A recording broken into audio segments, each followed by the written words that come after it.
ಮಧ್ಯಾಹ್ನದ ಅಡುಗೆಗೆ ಇವಾಗ ಅಲಸಂದೆ ಕಾಳು ಸಾರು ಯಾವ ಥರ ಮಾಡೋದು ಅಂತ ತೋರಿಸ್ಕೊಡ್ತೀನಿ. ಈ ಮೊದಲೇ ನಾನು 1 ಲೋಟ ಅಲಸಂದೆ ಕಾಳನ್ನು 4 ಅವರು ನೀರಲ್ಲಿ ನೆನೆಸ್ಬಿಟ್ಟು ತೊಗೊಂಡಿದ್ದೀನಿ. ನೀವು ಬೆಳಗ್ಗೆ 7 ಗಂಟೆಗೆ ನೆನೆ ಹಾಕ್ಬಿಟ್ರೆ ಒಂದು 12 ಗಂಟೆಗೆಲ್ಲ ಸಾರು ಮಾಡಲಿಕ್ಕೆ ಕಾಳು ಚೆನ್ನಾಗಿ ನೆಂದಿರುತ್ತೆ. ಈ ಥರ ನೆನೆಸ್ಬಿಟ್ಟು ತೊಗೊಳ್ಳಿ ಆಯಿತಾ.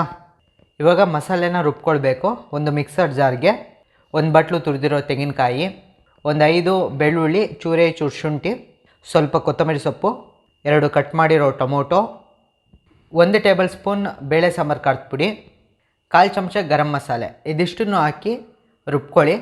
ಅದಾದಮೇಲಿಂದ ಇನ್ನು ಸ್ವಲ್ಪ ನೀರನ್ನು ಸೇರಿಸ್ಕೊಂಡು ಫೈನಾಗಿ ರುಬ್ಬಿಟ್ಟು ತೊಗೊಳ್ಳಿ ಆಯಿತಾ. ಈ ಥರ ರುಬ್ಕೊಳ್ಬೇಕಾಗಿರುತ್ತೆ.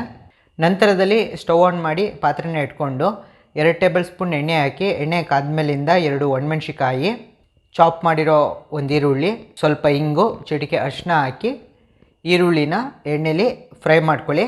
ಇವಾಗ ಈ ಮೊದಲೇ ರುಬ್ಕೊಂಡಿರುವಂತಹ ಮಸಾಲೆನೂ ಕೂಡ ಹಾಕಿ ಎಣ್ಣೆಲಿ ಫ್ರೈ ಮಾಡ್ಕೊಳ್ಳಿ. ಮಸಾಲೆಯಲ್ಲಿ ಇರುವಂತಹ ಹಸಿ ಅಂಶ ಹೋಗಬೇಕು ಮತ್ತು ಆ ಒಂದು ಪರಿಮಳ ಬರಬೇಕು ಮಸಾಲೆದು, ಅಲ್ಲಿ ತನಕ ಹುರ್ಕೊಂಡು ಇವಾಗ ಈ ಮೊದಲೇ ನೆನೆಸ್ಕೊಂಡಿರುವಂತಹ ಅಲಸಂದೆ ಕಾಳನ್ನ ಹಾಕಿ ಮಸಾಲೆ ಜೊತೆ ಚೆನ್ನಾಗಿ ಫ್ರೈ ಮಾಡ್ಕೊಳ್ಳಿ.